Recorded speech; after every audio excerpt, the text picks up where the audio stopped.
Horns up and welcome to Headbanger's Kitchen. I'm back to asking the question, will it meet? The series where I take popular Indian vegetarian dishes and add meat to them.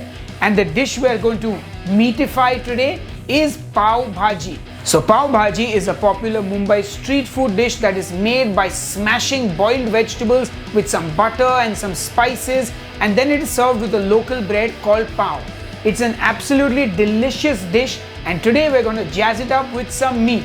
We're going to be putting some Goa sausage or chorizo into that Pav Bhaji, and trust me, it's going to be delicious. We'll also make a chorizo butter to go with our pav. Anyway, enough jibber jabber, let's get cooking. To make our Pav Bhaji, I start by putting some potatoes, cauliflower, peas and tomatoes into my pan. I season with salt, add some water, spread it around and cover it and cook. Pav Bhaji masala is available everywhere, so I'm just going to use a store-bought one, and I'll leave a link where you can purchase it as well in the video description box. Chorizo or Goa sausage is going to be our pokey element for this Pav Bhaji, and I just cut the strings of the sausage and then I cut the casing and remove the sausage meat. This sausage is packed with flavor and you can use your favorite brand of Goa sausage. You could also use a Spanish or a Mexican chorizo for a milder flavor. Once the chorizo has been removed from the casing, set it aside. I check in on the veggies, mix them around, check if they are cooked, and since they aren't, I cover it and let it continue cooking. Once the veggies are fully cooked, I remove half of them from the pan because my pan is way too small and I've used way too many vegetables. I get out the Pav Bhaji smasher and start smashing the vegetables in the pan till I make a veggie pulp.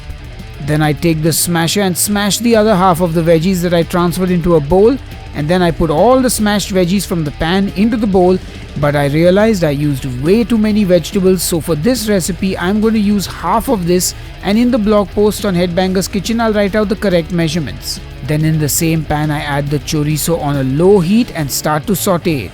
I deglaze the pan with some water which will now help the chorizo release its fat.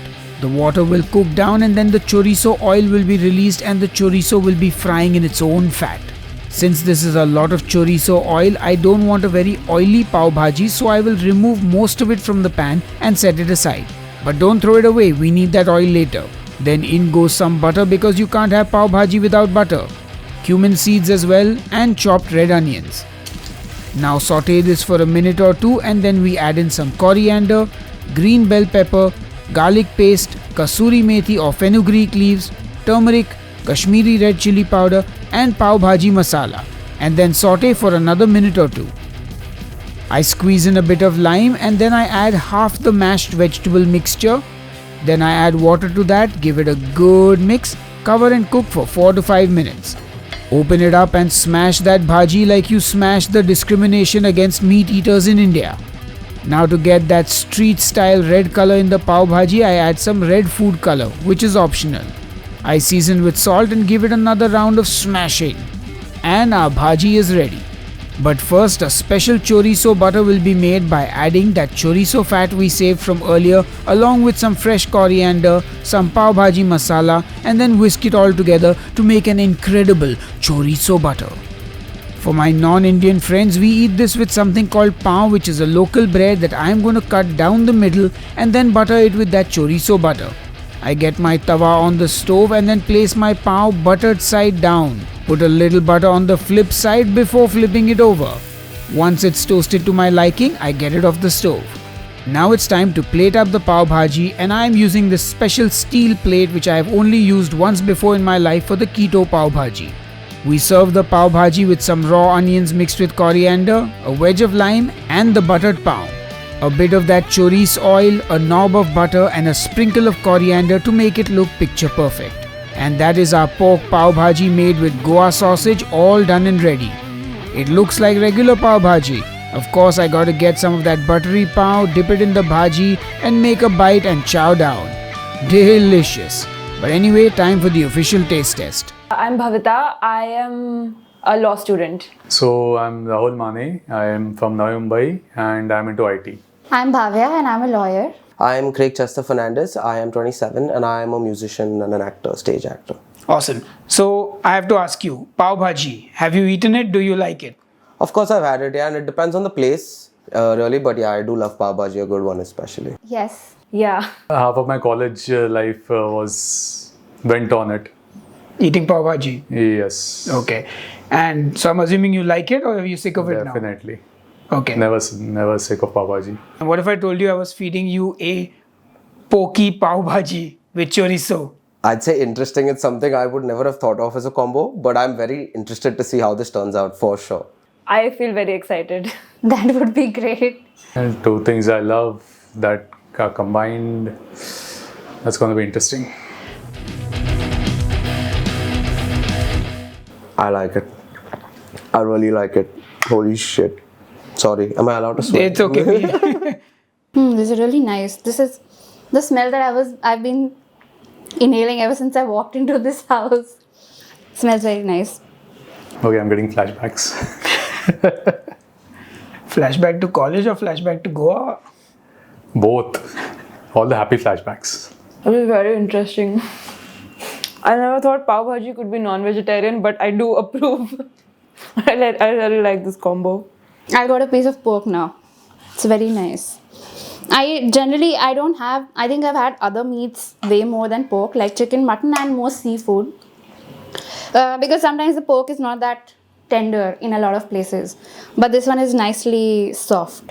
Okay, they definitely complement each other's flavors, at least for me.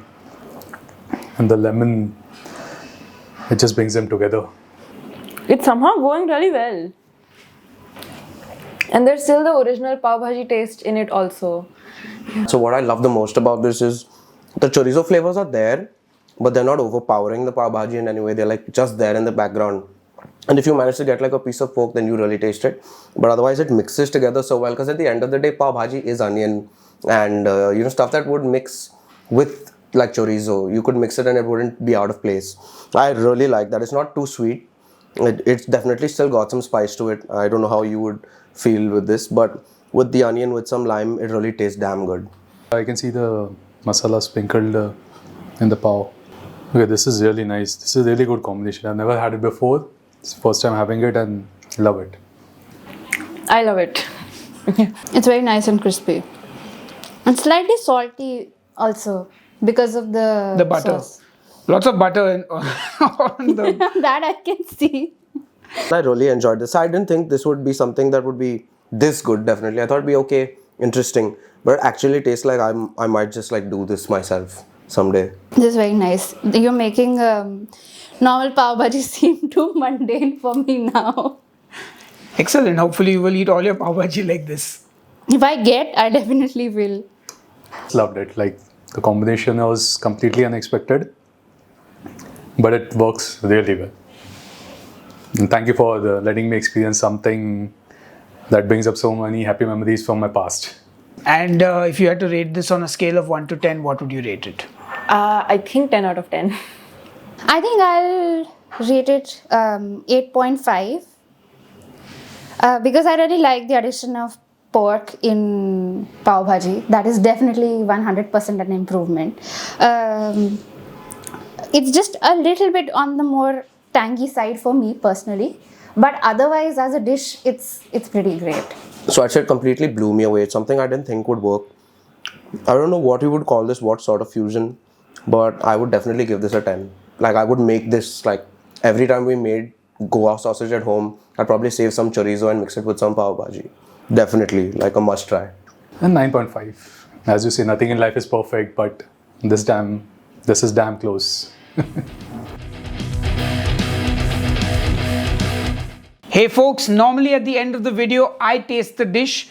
But as you can see here, the tasters have basically finished everything that we made and the dish has been wiped clean. So I tasted a little bit of it earlier and it was delicious. But I hope after seeing this empty dish, you're gonna try this recipe. Let me know how it turns out and I will see you on the next episode of Headbangers Kitchen. Until then, cheers and keep cooking. And thank you to my patrons who support me every day. Thank you to the YouTube members as well. I'm getting a call, so I will say goodbye. Talk to you later. I promise you I'm not high. Bye.